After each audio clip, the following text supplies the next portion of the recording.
Good morning, students.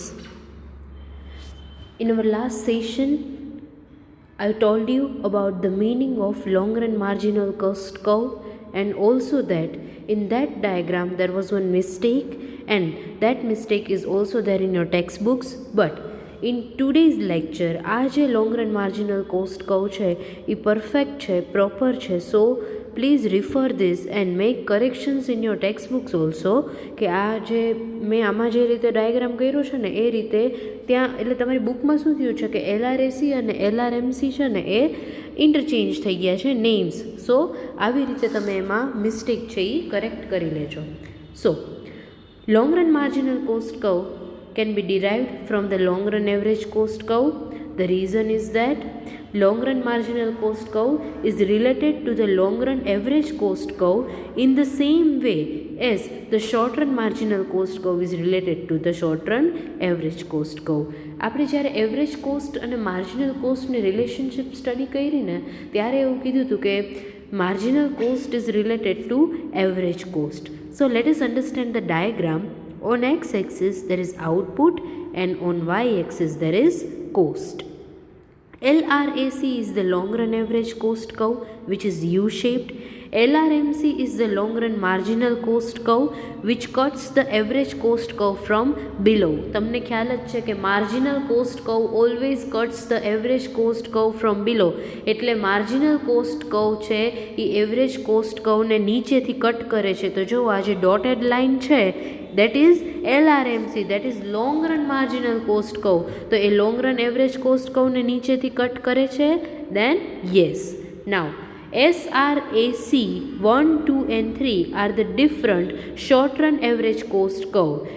Long run average cost curve, that is LRAC, covers all the short run average cost curve. આપણે જે envelope curve કીધું હતું ને, તમે જુઓ SRAC 1, SRAC 2 અને SRAC 3 બધા LRAC માં કવર થઈ જાય છે. તો હવે આપણે આમાં એડ શું કરવાનું છે? Marginal cost curve. હવે ફોર્મ છે એ ડિફરન્ટ 3 લેવલ્સ આઉટપુટ પ્રોડ્યુસ કરે છે, OA, OB અને OC. હવે જ્યારે હું OA લેવલ આઉટપુટ પ્રોડ્યુસ કરું ત્યારે મારી એવરેજ કોસ્ટ એ જુદી હોય અને માર્જિનલ કોસ્ટ એ જુદી હોય. OB લેવલ આઉટપુટ પ્રોડ્યુસ કરું ત્યારે એવરેજ કોસ્ટ કંઈક બીજી હોય, બિકોઝ મેં આઉટપુટ ઇન્ક્રીઝ કર્યું છે તો એવરેજ કોસ્ટ ઇન્ક્રીઝ થાય because of the increase in the variable cost. અને when I decided to increase my output up to OC, at that time again average cost will increase, so I will have different average cost curve and marginal cost curve at the different level of output. એટલે જેટલા તમે આઉટપુટના level produce કરશો ને 500, 1000, 1500, 2000, દરેક વખતે તમારી average cost અને માર્જિનલ કોસ્ટ છે એ ડિફરન્ટ હશે.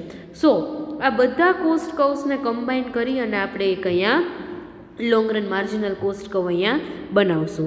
Now you can see that when firm produces output OA, at that time cost is AH. SRAC 1 છે એનો એવરેજ કોસ્ટ કર્વ છે અને SRMC 1 છે એ એવરેજ SRAC 1 ને નીચેથી કટ કરે છે. હવે જ્યારે ફર્મ આઉટપુટ ઇન્ક્રીઝ કરે છે OB સુધી ત્યારે એની કોસ્ટ કેટલી છે? BQ. SRAC 2 છે એ એની એવરેજ કોસ્ટ છે કે જે એના ક્યુ પોઈન્ટ છે એના મિનિમમ પોઈન્ટ ઉપર ફર્મ છે એ મેન્યુફેક્ચરિંગ કરે છે. એટલે ફર્મ છે એ ઓલવેઝ મેં તમને કીધું હતું યાદ હોય તો કે એવરેજ કોસ્ટ કર્વના મિનિમમ પોઈન્ટ ઉપર જ પ્રોડક્શન કરે અને માર્જિનલ કોસ્ટ કર્વ છે એ મિનિમમ પોઈન્ટથી એને કટ કરે. That point is known as the point of equilibrium. Then next point is OC output. At that time cost is OCM અને at that time any marginal cost છે એ SRMC 3 અને short run average cost curve 3. એટલે આ બધા જે short run average cost curve છે એ LRAC માં included છે, કવર થઈ જાય છે. ખાલી તમારે એટલું જ યાદ રાખવાનું છે કે આ જે short run average cost curves છે એને short run marginal cost curve છે એ નીચેથી કટ કરે. તો સેમ વે જેવી રીતે શોર્ટ રન એવરેજ કોસ્ટ કર્વમાં ને માર્જિનલ કોસ્ટ કર્વ નીચેથી કટ કરે, same way long run average cost curve છે એને પણ long run marginal cost curve છે એ કટ કરશે નીચેથી. શોર્ટ રન હોય કે લોંગ રન હોય, માર્જિનલ કોસ્ટ કર્વ અને એવરેજ કોસ્ટની રિલેશનશિપ તો એઝ ઇટ ઇઝ જ છે. તો આજે તમને ડોટેડ લાઇન દેખાય છે કે જે નીચેથી થઈને ઉપર LRMC બતાવે છે કે પોઈન્ટ Q ઉપર ત્રણેય વસ્તુ કમ્બાઈન થઈ જાય છે. Long run marginal cost, short run marginal cost, long run average cost અને શોર્ટ રન એવરેજ કોસ્ટ. એટલે જુઓ 4 કોસ્ટ છે ને પોઈન્ટ Q ઉપર ઇક્વલ થઈ. Short run marginal cost, short run average cost, long run marginal cost અને long run average cost. So we can say that it is the point of equilibrium and it is the optimum position when the cost of the firm is minimum and that is why profit will be maximum. એટલે point Q ઉપર છે એ બધું equal થઈ જાય છે. And by joining point M and Q, NQM આ બધા પોઈન્ટને તમે જ્યારે જોઈન્ટ કરો એટલે તમને એક નવો કર્વ મળી જાય છે, that is a marginal cost curve. Now from the above diagram, we can see that the long run marginal cost curve, just like long run average cost curve, is a U-shaped curve. And not only this, the long run marginal cost curve is flatter than the short run marginal cost curve. જો short રનનો marginal cost curve છે ને આમ right shape જેવો હોય છે, તો અહીંયા long run marginal cost curve છે ને એ એક્ઝેક્ટ રાઇટ શેપ નથી, થોડો ડિફરન્ટ શેપ છે. એટલે પોઈન્ટ N, Q અને K પોઈન્ટ દેખાય છે, Q અને N ક્યાં આવશે? અહીંયા OA આઉટપુટમાં જ્યાં short run marginal cost curve touch કરે છે ને OA આઉટપુટવાળી લાઇનને ત્યાં પોઈન્ટ N આવશે. તો એ ત્રણેયને કમ્બાઈન કરીને આપણને એક long run marginal cost curve છે એ મળી જાય છે. So I hope now you are clear with the long run marginal cost curve. So next point is modern theory of cost. Next topic is modern theory of costs.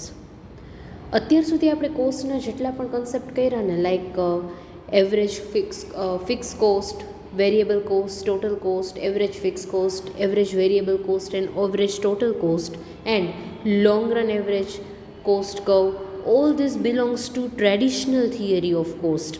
It was according to the traditional concepts, but now we are going to understand same types of cost in modern theory, right? અત્યાર સુધી તમે જેટલા પણ ડાયાગ્રામ્સને જોયા ને એ આપણે traditional થિયરીના according હતું, but now we are going to understand all the concepts of cost, the theory of cost according to the modern theory. Now let me tell you one more thing કે તમારી એક્ઝામમાં તમને ખાલી એટલું જ પૂછે explain concepts of cost, તો એમાં તમને કાંઈ સ્પેસિફાઈ ન કર્યું હોય કે ટ્રેડિશનલ કન્સેપ્ટ થ્રુ કે modern concept through, at that time you have to do it according to the traditional theory. એટલે આગળના જે ડાયાગ્રામ્સ આપણે જોયા ને એ ટ્રેડિશનલ થિયરી હતી, તો એ તમારે એના અકોર્ડિંગ કરવાનું છે. બટ જો સ્પેસિફાઈ કર્યું હોય ને કે મોડર્ન થિયરી ઓફ કોસ્ટ, તો એમાં તમારે હવેનું આપણે જે સમજીએ છીએ એ. But again remember one thing, if anything is not specified at that time you have to write the answer of this question according to the traditional theory of cost. Now, let us understand the modern theory of cost. Because of the recent development in the theory of cost, we have following conclusions in the context of real life situation. The first conclusion is that U-shape of the short-run cost curve is doubtful because its assumptions are not realistic. We have assumed certain things when we say that short run cost curve is a U-shaped curve, because initially because of the law of increasing return cost will decrease, and then because of the law of operations of the law of diminishing return the cost will increase. So here it is said that U-shape of the short run cost curve is doubtful because the assumptions are not realistic. The second conclusion is that These economies are not a necessary consequence of a large scale production. Yes, economies and diseconomies of scale we have already discussed. Economies means advantages of large scale production and diseconomies of scale means disadvantages of the large scale production. But it is not necessary all the time that the diseconomies are consequences of the large scale production એવું જરૂરી નથી, and therefore most long run cost curves are L shape, and that is why in the long run most of the cost curve are not a U shaped but they are L shaped. Now we will understand why these curves are L shaped later on, but now the next topic is short run cost in modern theory. Just like traditional theory, in modern theory of cost, there is a difference between fixed cost and variable cost in the short run. Yes, we had already discussed in the short run there is a difference between fixed cost and variable cost, but this difference disappears in the long run. It means in the long run there is no difference between fixed cost and variable cost. All cost becomes variable in the long run because of certain advantages, and all the adjustments are possible in the long run. But it asserts that the first point is average fixed cost curve is not necessarily a rectangular hyperbola. Yes, according to the traditional theory, average fixed cost curve was a rectangular hyperbola, right? Downward sloping આપણે કીધું ને એવો હતો. પણ અહીંયા શું કહે છે? It is not necessary કે એ average fixed cost curve છે એ modern theoryના according પણ rectangular hyperbola જ હોય. Average variable cost curve has a social type shape rather than near U shape. In the traditional theory, average variable cost curve was a U-shaped curve, near to U-shaped curve, એટલે exactly U-shaped નહોતો but U-shaped જેવો હતો. But in modern theory, variable cost curve, average variable cost curve is a saucer shaped curve. Saucer means રકાબી જેવો shape છે, that we will again discuss later on. Now, the first cost is average fixed cost curve. Now, average fixed cost curve according to modern theory, let us understand. Empirical studies have shown that in modern industrial enterprises there always exists some reserve capacity in the plant, like land, building, plant દરેકમાં છે ને. એટલે modern થિયરીમાં શું છે, અત્યારના જે industrial enterprises છે ને, જે મોડર્ન ઇન્ડસ્ટ્રીઝ છે, એ લોકો હંમેશા કાંઈ ને કાંઈ રિઝર્વ કેપેસિટી રાખતા હોય. અને આ જે રિઝર્વ કેપેસિટી એટલે શું થાય કે see for example right now I need to produce 10,000 units, but it doesn't mean that I will purchase the machinery which have a capacity of only 10,000 units of production, but I will purchase the machinery through which I can produce more than 10,000 units, like 20,000, 30,000, and this capacity, this additional capacity is known as reserve capacity, because if I want to increase the production in future, at that time I can do it only if I have some reserve capacity. એટલે modern industries છે ને એ always reserve capacity છે એ રાખશે. Even administrative staff is hired little more than requirement, because if it wants to expand its operation, at that time it is not possible without the efficient labor. એટલે જો તમારી પાસે જે administrative staff છે એ proper નહીં હોય, એટલે અત્યારની મોડર્ન ઇન્ડસ્ટ્રીઝ શું કરે છે કે મશીન્સમાં તો રિઝર્વ કેપેસિટી હોય, પણ જે એડમિનિસ્ટ્રેટિવ સ્ટાફ છે ને એ પણ રિક્વાયરમેન્ટ કરતાં વધારે લોકોને હાયર કરશે. ઓનલી રીઝન કે if it wants to increase production in the future of not only production, but if it wants to expand its business, at that time it needs additional staff. So the firm does not necessarily choose the plant which gives it lowest cost as concluded in the traditional theory. એટલે આપણે traditional થિયરીમાં શું કીધું હતું કે firm છે એ always એવો જ plant select કરશે કે જેની કોસ્ટ કેવી હોય, મિનિમમ હોય. But according to the modern theory it prefers the plant which will allow it maximum flexibility to expand its production, and it can make any changes in the product or in the technique of production according to the changes in the market condition. એટલે traditional થિયરીમાં આપણે always એવો plant select કરતા કે જેની cost છે એ minimum હોય, but in the modern theory we will select that plant કે જેની કોસ્ટ મિનિમમ તો ન હોય તો ચાલે, બટ કે જે ફ્લેક્સિબલ હોય. You can change the output as the requirement of the market. You can change the technique right, કે કદાચ તમે અત્યારે માર્કેટમાં તમે જોવો જ છો કે ડેઇલી બેઝિસ ઉપર ચેન્જીસ આર ટેકિંગ પ્લેસ, તો એના અકોર્ડિંગ ફ્લેક્સિબલ હશે ને જે પ્લાન્ટ, એવો પ્લાન્ટ છે એ ફર્મ સિલેક્ટ કરશે. And in this situation average fixed cost curve will be such as shown in the screen, on the screen. On x-axis there is output and on y-axis there is cost. Now we will understand this with the help of an example. Like the firm has two types of capital equipment, one with the large capacity plant and the second is small unit machinery. Firm પાસે two capital equipments છે, એક છે એ large capacity plant છે અને બીજું છે એ small કેપેસિટીવાળી machinery છે.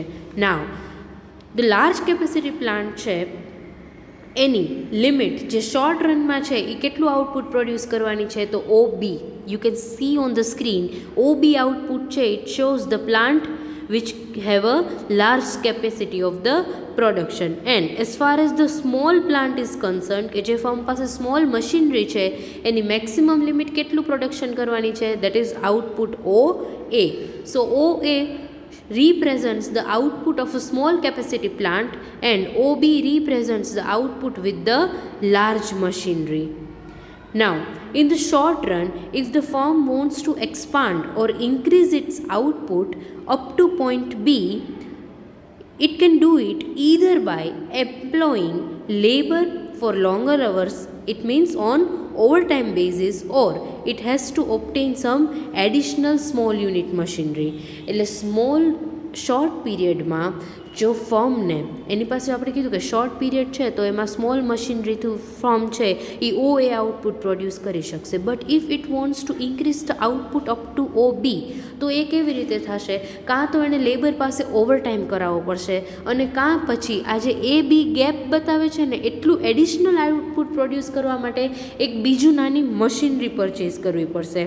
સો in the first case vote will happen, AFC curve will be CD.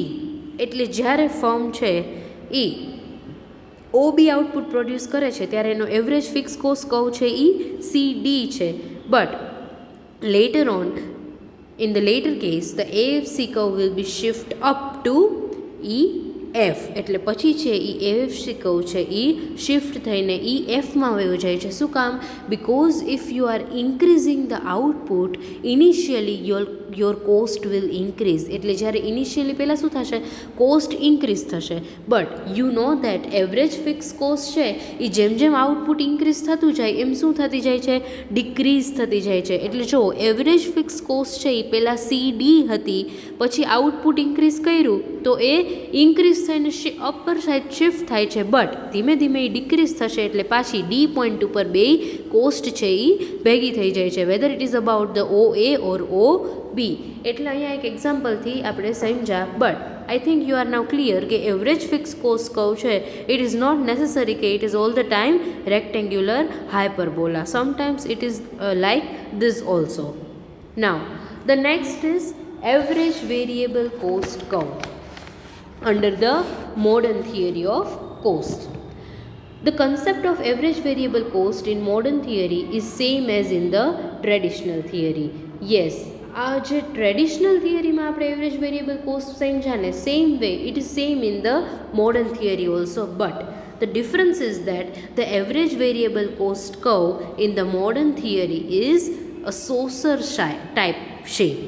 એટલે રકાબી જેવો શેપ. જો તમે આ ફર્સ્ટ ડાયાગ્રામમાં જુઓ એવરેજ વેરિયેબલ કોસ્ટમાં તમને સોસર જેવું દેખાય છે, રકાબી જેવું.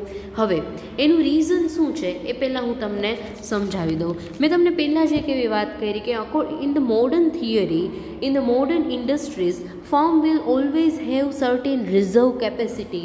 એટલે મારી પાસે અત્યારે 30,000 યુનિટ્સ મેન્યુફેક્ચર થઈ શકે એવી મશીનરી છે, પણ હું મેન્યુફેક્ચરિંગ 10,000 યુનિટ્સનું જ કરું છું. It means if I wants to increase the production up to 30,000, તો મારે એની માટે એડિશનલ મશીનરી પરચેસ કરવી નહીં પડે. એટલે શું થશે કે સેમ મશીનથી હું પ્રોડક્શન ઇન્ક્રીઝ કરીશ તો મારી કોસ્ટમાં કોઈ ચેન્જ નહીં થાય. My cost is as it is, but because of the reserve capacity initial મારી કોસ્ટ છે એ જ્યારે હું બિલો નોર્મલ કેપેસિટી વર્ક કરું ત્યારે કોસ્ટ છે એ ડિક્રીઝ થાય. પછી મારી પાસે જેટલી રિઝર્વ કેપેસિટી છે એ રિઝર્વ કેપેસિટીનો યુઝ કરું એટલે એવરેજ વેરિયેબલ કોસ્ટ છે એ કોન્સ્ટન્ટ થઈ જશે. અને પછી જ્યારે રિઝર્વ કેપેસિટી ઓવર થઈ જાય and if I am going to produce more, હજી હું પ્રોડક્શન ઇન્ક્રીઝ કરું છું અબોવ રિઝર્વ કેપેસિટી, પછી મારી એવરેજ વેરિયેબલ કોસ્ટ છે એ ઇન્ક્રીઝ થશે. તો જુઓ અહીંયા એવો જ શેપ થયો. Up to O A firm છે એ બિલો નોર્મલ કેપેસિટી વર્ક કરે છે, but A B shows the reserve capacity. આ એ બી છે ને એ ફોર્મ પાસે રિઝર્વ કેપેસિટી છે કે જેનો અત્યાર સુધી યુઝ નહોતી કરતી ફોર્મ, પણ હવે એટલું પ્રોડક્શન કરે છે એટલે કોસ્ટ ઇન્ક્રીઝ ન થાય. પણ જેવી રિઝર્વ કેપેસિટી પૂરી થશે after point B, average variable cost of the firm will increase, and that is why ABC curve will shift upward side. The next curve is average total cost curve. Yes, now you know that average total cost is the combination of two, average fixed cost and average variable cost. The shape of the average cost curve depends on the shape of the average fixed cost curve and average variable cost curve. આપણે પહેલાં જ કીધું કે average total cost કર્વનો shape છે ને એ always average fix cost curve અને એવરેજ વેરિયેબલ કોસ્ટ કર્વ ઉપર ડિપેન્ડ કરે, because it is the combination of this two. We can get the average total cost by combining the average fixed cost and average variable cost. So here we have a diagram. On x-axis there is output and on y-axis there is cost.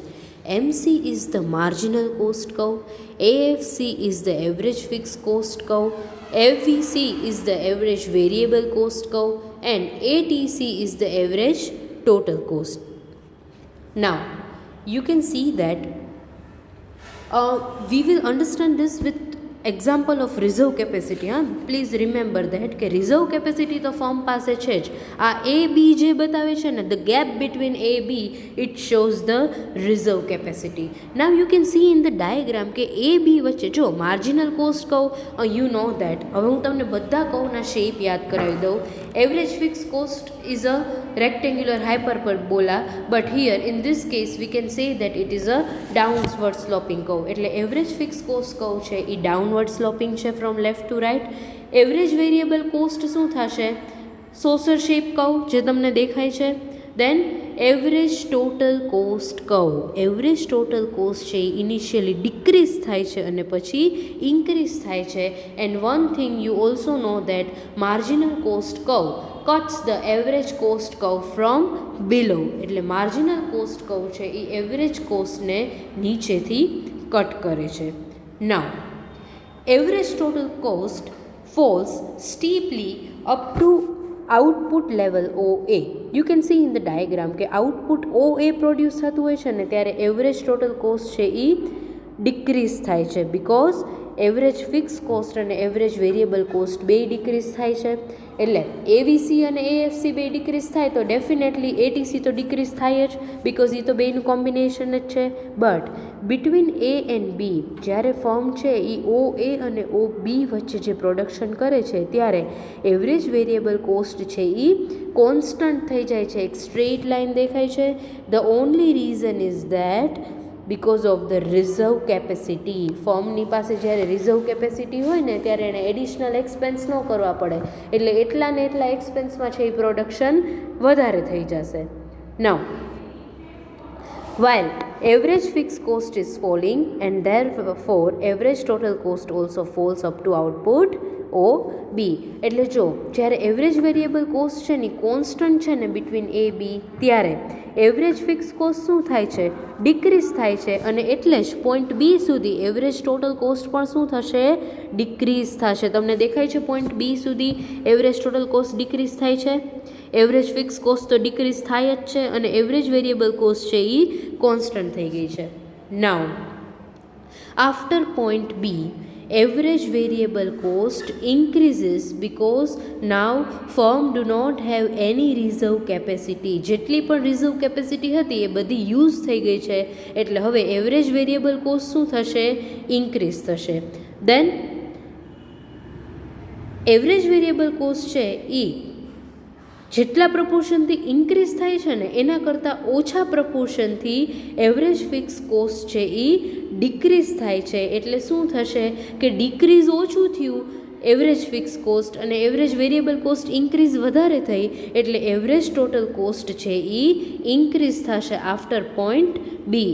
So after point B average variable cost increases and that is why average total cost will also ઇન્ક્રીઝીસ.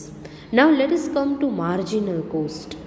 Marginal cost is below AVC up to point output OA. એટલે જ્યાં સુધી firm છે એ OA output produce કરે છે ને ત્યાં સુધી marginal cost છે એ એવરેજ કોસ્ટ કરતાં ઓછી છે.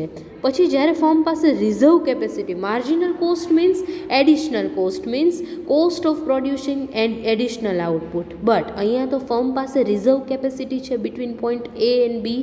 એટલે ફર્મ જ્યારે એ અને બી વચ્ચે પ્રોડ્યુસ કરશે ત્યારે એવરેજ વેરિયેબલ કોસ્ટ તો કોન્સ્ટન્ટ થઈ જશે, but because the firm do not have to make any additional expenses and that is why marginal cost will also become constant between point A and B. But after point B, as there is increase in the average variable cost, એટલે average total cost છે એ increase થાય છે. But if you remember, જેટલી સ્પીડથી average cost increase થાય છે એના કરતાં વધારે સ્પીડથી માર્જિનલ કોસ્ટ છે એ ઇન્ક્રીઝ થાય છે. So you can see in the diagram that marginal cost is above average cost. So initially જ્યારે ફર્મ છે એ બિલો નોર્મલ કેપેસિટી વર્ક કરે છે, at that time marginal cost curve will lie below average cost curve and it will cut the average cost curve from below and then it will rise more than the average cost. So it was about the average total cost curve. Now the next topic is long run cost in modern theory. Yes, in modern theory we will understand the long run cost. આપણે કેમ short run cost અને long run cost છે envelope curve ભણ્યા traditional થિયરીમાં, તો modern થિયરીમાં long run cost છે એ બહુ જ easy છે. It is a L shaped curve rather then a you shaped curve in the modern theory. Yes, in the traditional theory long run cost curve is a you shaped curve, but in the modern theory it is a L-shaped curve. You can see in the diagram, on x-axis there is output and on y-axis there is cost. LMC is the long run marginal cost curve and LAC is the long run average cost curve. Now long run marginal cost curve is below long run average cost curve until the minimum point or until the minimum optimum scale is reached, that is at point A. એટલે જો point A છે ને એ optimum scale છે when output produced is OA, but after that it coincides with the long run average cost curve for higher level of output. એટલે હવે જો output વધારે produce કરશે ને તો આ કર્વ છે એ કોઇન્સાઇડ થઈને એક પેરેલલ થઈ જશે to X axis. Now let us understand why. The only reason is that કે અહીંયા લોંગ રન એવરેજ કોસ્ટ અને ધીમે ધીમે ડિક્રીઝ થઈને પછી પેરેલલ થઈ જાય છે. એનું રીઝન એ જ છે કે when you are producing at the large scale, એટલે લોંગ રનમાં જ્યારે તમે વર્ક કરો ને at that time what will happen કે જે ઇકોનોમીઝ ઓફ સ્કેલ મળે છે લાર્જ સ્કેલ પ્રોડક્શન, લોંગ રનમાં તમને ખ્યાલ જ છે કે all the cost be economies of scale મળશે, ઘણા બધા એડવાન્ટેજીસ મળશે of a large scale production. But after a certain level of output આ બધા ઇકોનોમીઝ છે ને એડવાન્ટેજીસ એ ડિસઅપિયર થઈ જશે અને એ સ્ટેજ ઉપર એ જે ફર્મનું સ્ટેજ છે it is the minimum optimum scale given the technology.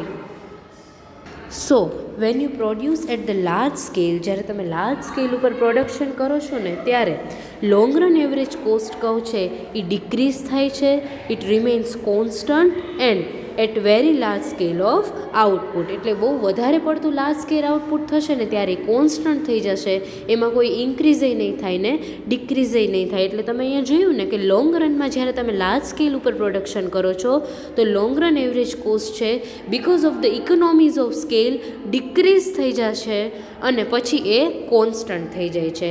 Same way long run marginal cost છે એ પહેલાં ડિક્રીઝ થાય છે અને પછી ઇન્ક્રીઝ થાય છે. પણ શું થશે કે જેમ જેમ પ્રોડક્શન ઇન્ક્રીઝ થતું જશે ને એમાં માર્જિનલ કોસ્ટમાં બહુ માઇનોર ઇન્ક્રીઝ હશે, એટલે એ પણ લોંગ રન એવરેજ કોસ્ટની સાથે કોન્સ્ટન્ટ થઈ અને બે કોમ્બાઈન થઈ જાય છે. ઇટ કોઇન્સાઇડ્સ આફ્ટર આઉટપુટ ઓ એ. એટલે ઓ એ છે ને એ મિનિમમ ઓપ્ટિમમ આઉટપુટ છે, એના પછી જો આઉટપુટ ઇન્ક્રીઝ થશે ને તો લોંગ રન એવરેજ કોસ્ટ અને લોંગ રન માર્જિનલ કોસ્ટ છે એ બે ઇક્વલ થઈને કોન્સ્ટન્ટ થઈ જશે. સો it is the long run cost in modern theory. So our last topic in this chapter is other concepts of cost. It is too elementary to assume that costs are either fixed or variable, but in reality, sometimes it may be between these two. Cost છે એ fixed અને વેરિયેબલની વચ્ચે પણ હોઈ શકે, and that is known as the semi-variable cost, which has semi-variable cost means which has the attributes of both fixed cost as well as the variable cost. For example, depreciation cost. Depreciation છે ને એ fix cost એ છે અને variable cost પણ છે. Depreciation લાગશે એ તો fix જ છે મશીનરીને, but variable cost in the sense કે જો તમે એનો કેવો યુઝ કરો છો એના ઉપર ડિપેન્ડ કરે કે એ કેટલું ડેપ્રિશિએશન લાગે. So it is very important in the business to identify and recognise other concepts of cost also. So it is very necessary to understand all the concepts. So total 4 concepts are there: accounting cost and economic cost. The second is incremental cost and marginal costs. The third is sunk costs and abandoned costs. Fourth is outlet costs and opportunity cost. Now let us discuss one by one. The first is accounting cost and economic cost. Yes, both are different. Accounting costs are different from the economic costs. Accounting cost means expenses which are recorded in the books of accounts. આપણે books of અકાઉન્ટ્સમાં જેટલા પણ expenses record કરીએ, mention કરીએ ને, that is known as the accounting cost and they are actually paid outlays. આપણે છે ને આ બધા જે એક્સપેન્સીસ રેકોર્ડ કરીએ છીએ ને એ એકચ્યુઅલમાં આપણે પે કર્યા હોય છે અને એટલે જ આપણે એને રેકોર્ડ કરીએ છીએ. That is why that expenses are known as accounting cost. Now economic costs are different from the accounting cost because it is related to the imputed cost, right? Imputed cost of owner's own resources. ઇમ્પ્યુટેડ એટલે તમે એને hidden cost કહી શકો કે જે included જ છે. સે ફોર એક્ઝામ્પલ, મારે ફેક્ટરી છે એ સ્ટાર્ટ કરવી છે તો મારી પાસે plot of land already available જ છે, તો એ હું મને એ લેન્ડના મની છે એ પે ન કરું, રાઈટ? એ મારી પ્રોપર્ટી જ મેં યુઝ કરી. દેન સે ફોર એક્ઝામ્પલ, મારે બિઝનેસ સ્ટાર્ટ કરવો છે અને 50 lakhs રૂપીઝની રિક્વાયરમેન્ટ છે, but I have 50 lakhs rupees, so I don't need to borrow it from the outside. સો હું મારી જ કેપિટલ મારા બિઝનેસમાં યુઝ કરું તો હું મને ઇન્ટરેસ્ટ પે ન કરું. બીજું, if owner works as a manager, મારી જ સે ફોર એક્ઝામ્પલ હું એક શોપિંગ માર્ટ ચાલુ કરું છું તો એમાં મેનેજર તરીકે હું પોતે જ વર્ક કરું છું, રાઈટ? તો હું મારી સેલેરી છે એ અલગથી એની કંઈ અધરવાઇઝ સેલેરી કાઉન્ટ મને પે ન કરું, બટ જો મેં બીજા મેનેજર રાખ્યા હોય તો મારે એને સેલેરી પે કરવી પડે. હું કોઈ બીજાની લેન્ડ છે એ રેન્ટ ઉપર લઉં તો એને રેન્ટ પે કરવું પડે. હું કેપિટલ માર્કેટમાંથી બોરો કરું at that time I have to pay interest. તો આ બધી કોસ્ટ છે, પણ જો હું મારા જ રિસોર્સિસને યુઝ કરું છું ને તો એ કોસ્ટ કન્સિડર ન થાય. સો it is known as the economic cost. Now, the second cost is incremental cost and marginal cost. Incremental cost means cost which are incurred because of the changes in the business decisions. Yes, whenever there are changes in the business decisions, at that time incremental cost arises. Business decisions may not necessarily be only regarding the production. Yes, it is not all the time necessary કે business decisions હોય એ પ્રોડક્શનને related જ હોય, but it may be regarding changes in the technology, changes in the sales channel, changes in the advertising media, etc. તમે એવું decide કરો કે હવે તમારે નવી ટેકનોલોજી ઇમ્પ્લિમેન્ટ કરવી છે તો એની કોસ્ટ થાય ને, it is known as incremental cost. Sales channel, તમે જે ચેનલ છે સે ફોર એક્ઝામ્પલ મેન્યુફેક્ચરરથી લઈને કસ્ટમર સુધી ઘણા બધા વચ્ચે મીડિયેટર્સ હોય છે. હોલસેલર છે, એજન્ટ છે, રિટેલર છે, ડીલર છે. તો આ બધી સેલ્સ ચેનલમાં if you make any changes at that time incremental cost will arise. Then advertising media, તમે એડવર્ટાઇઝિંગ મીડિયા કે અત્યાર સુધી તમે ન્યૂઝપેપરમાં એડવર્ટાઇઝમેન્ટ આપો છો, but now you have decided that you want to give advertisement on television, then it will incur more expenses. So all this is known as the incremental cost. Now the next is marginal cost. Marginal cost refers to the change in production only. Yes, આપણે કીધું કે incremental cost છે એ ખાલી production સાથે related નથી, but marginal cost is related to the production only, and it means changes in the production. If firm decides to produce extra one unit, yes, marginal cost means additional cost of producing one more unit. તમે એક વધારે unit produce કરો ને તો એક યુનિટની જે cost છે it is known as the marginal cost. So marginal cost છે it is different from the incremental cost because marginal cost છે it is a microscopic analysis, because under this cost we examine the cost of one additional unit. એટલે આપણે એક જ additional unit produce કરીએ છીએ ને એની કોસ્ટનું આપણે એનાલિસિસ કરીએ છીએ. સો it is about incremental cost and marginal cost. The third cost is sunk cost and abandoned cost. Sunk cost means expenses which cannot be recovered as they are on special machinery which is not adaptable to other uses. Sunk cost means એવા expenses કે જેને તમે recover નથી કરી શકતા, અને તમે સે ફોર એક્ઝામ્પલ એવી મશીનરી ઉપર એનો એક્સપેન્સ કર્યો છે કે જેને તમે બીજા કોઈ યુઝ માટે યુઝફુલ નથી, એની કોઈ બીજી યુટિલિટી જ નથી. Say for example expenses for tram rails lines in Mumbai, કે મુંબઈમાં જે ટ્રામ રેલ્સ છે એના એક્સપેન્સીસ કર્યા છે એ સંક કોસ્ટ છે. આમ તો સંકનો મિનિંગ શું થાય? ડૂબી જવું. આપણે નથી કહેતા કે પૈસા ડૂબી ગયા, same way. Now sometime the discontinuance of tram transport, એનું જે એક્સપાન્સ છે કે આ ટ્રામ ટ્રાન્સપોર્ટ તો છે એ બંધ જ થઈ ગયું, તો એનો જે એક્સપેન્સીસ છે એ આપણે સંક કોસ્ટ તરીકે કન્સિડર કરી શકીએ કે હવે તમે એનો કોઈ યુઝ ન કરી શકો અને હવે એ સાવ પ્રોજેક્ટ જ બંધ થઈ ગયો છે, right? But on the other hand abandon cost means before that shutdown cost અને સંક કોસ્ટની આપણે વાત કરીએ. સંક કોસ્ટ તો તમે ક્લિયર છો, but shutdown cost should be distinguish from the sunk cost. આપણે હવે તમને એમ થાય કે સંક મીન્સ આપણે કીધું કે પ્રોજેક્ટ બંધ થઈ ગયો, પણ તમે એને શટડાઉન કોસ્ટ તરીકે કન્સિડર નથી કરી શકતા. Shutdown cost means what? કે જે તમારો એક્ઝિસ્ટિંગ બિઝનેસ છે ને એને તમે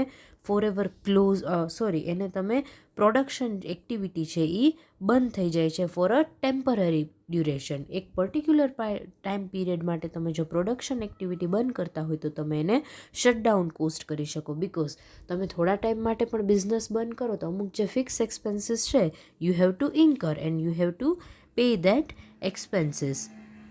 સે ફોર એક્ઝામ્પલ થોડા ટાઈમ માટે કોઈ ફર્મ છે ફેક્ટરી એ બંધ થઈ ગઈ હોય. હમણાંનું જ એક્ઝામ્પલ આપણે પાછું લઈએ કે કોરોનામાં લોકડાઉન આવ્યું તો ઘણી બધી ફેક્ટરીઝ છે એ બંધ થઈ ગઈ હતી, તો આપણે એને શટડાઉન કોસ્ટ તરીકે કહી શકીએ કે પછી એ ચાલુ થઈ જાય પણ પ્રોડક્શન એક્ટિવિટી છે એ બહુ થોડા પીરિયડ માટે બંધ થઈ ગઈ હતી because of the lockdown. So it is known as shutdown cost. પણ સંક કોસ્ટ એટલે તો એવી કોસ્ટ કે જે તમારા પૈસા ડૂબી જ ગયા, કે હવે તમે એનો કોઈ યુઝ કરી જ નથી શકતો, તમે એવી જગ્યાએ એક્સપેન્સ કર્યા છે. Now, abandoned cost means what?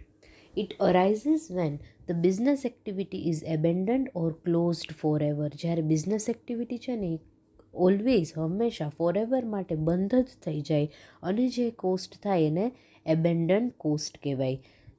સે ફોર એક્ઝામ્પલ રેડિયો મેન્યુફેક્ચરિંગ છે એ હવે સાવ બંધ જ થઈ ગયું છે તો એને એબેન્ડન કોસ્ટ કહેવાય કે મારી જે ફેક્ટરી છે એમાં હું, જો કે અત્યારે પાછું આ ઘણા બધા એવા રેડિયો અત્યારે જે પેન ડ્રાઈવ માટે થઈને કે બ્લૂટૂથ સ્પીકર છે તો એ બધું સ્ટાર્ટ થયું છે, પણ રેડિયો જનરલી કોઈ યુઝ નથી કરતું because of the availability of the cell phones, કે એમાં બધા ફીચર્સ છે એ અવેલેબલ હોય જ છે.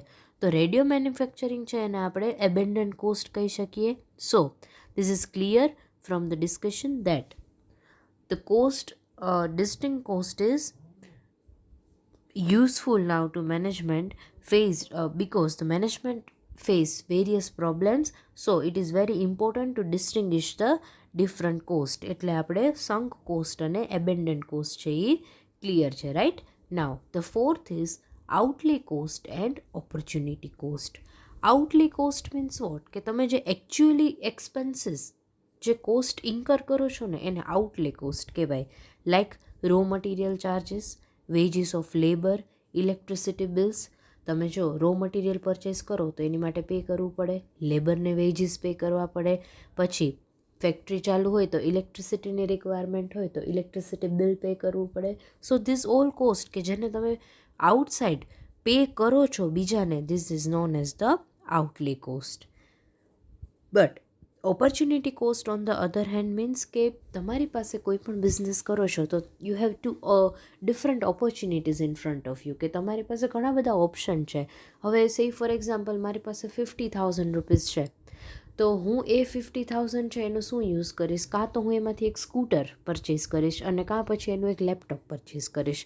જો હું સ્કૂટર પરચેસ કરીશ તો મેં લેપટોપ પરચેસ ન કર્યું તો લેપટોપ છે એ મારી ઓપોર્ચ્યુનિટી કોસ્ટ કહેવાય, કે મારી પાસે લેપટોપ હતું, લેપટોપ પરચેસ કરવાની ઓપોર્ચ્યુનિટી હતી પણ મેં પરચેસ ન કર્યું. બીજા એક્ઝામ્પલથી સમજાવું ઇકોનોમિક્સની સેન્સમાં, કે મારી પાસે અત્યારે મની છે કે રો મટીરિયલ છે, એમાંથી હું કાર મેન્યુફેક્ચરિંગ કરી શકું છું અને કાં પછી એ જ મટીરિયલમાંથી હું કંઈ બીજી એવી મેટલની પ્રોડક્ટ છે એ મશીનરી, સે ફોર એક્ઝામ્પલ કારની બદલે હું મશીનરી મેન્યુફેક્ચર કરું છું.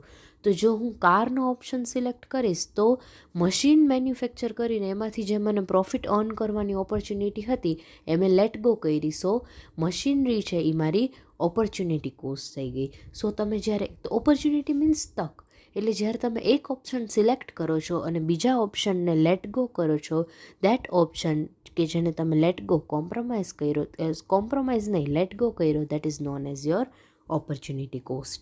So these are the 4 different concepts of cost. So now I will give you now we are done with our syllabus of this semester. આપણું આજે ફર્સ્ટ સેમેસ્ટર છે એમાં ટોટલ આપણે 4 ચેપ્ટર્સ છે એ ડિસ્કસ કર્યા છે. That is business economics, concept of elasticity, production analysis and production cost analysis. એના પછી સબ ચેપ્ટર્સ છે એ ડિફરન્ટ. તો અહીંયા આપણો સિલેબસ છે એ કમ્પ્લીટ થાય છે. I hope all of you are now clear with all these things, but before that let me tell you something, because all of you have lots of confusions and questions in your mind, but let me tell you આપણે એક એવો session ગોઠવશું કે જેમાં તમારા doubts છે એ solve થશે before your exams, and Next thing I am going to do is I will give you important questions. Don't forget, હું જે important question દઉં છું એ ખાસ કરી લેજો બધા, so that it will be very easy for you all of you, right. એટલે એ important question છે એ બધા ખાસ કરી લેજો. હું તમને એ લિસ્ટ આપી દઈશ અને પછી આપણે તમારા કાંઈ પણ ડાઉટ હોય તો એ સોલ્વ કરી દઈશું. So thank you very much. All the best for your exams. See you all in the next session.